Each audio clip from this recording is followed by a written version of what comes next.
Welcome back to another technical deep dive here in the Debug Zone.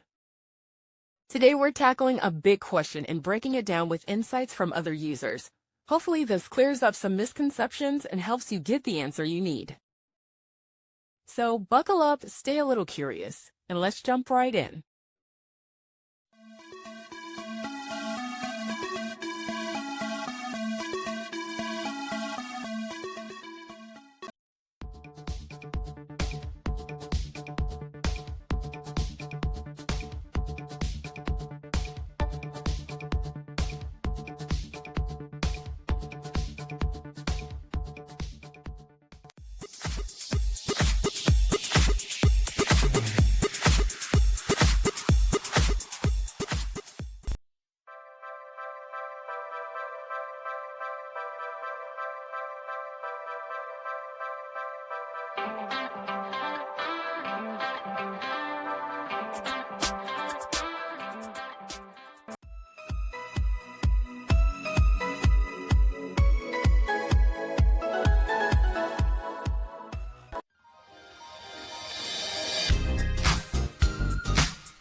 And that's a wrap.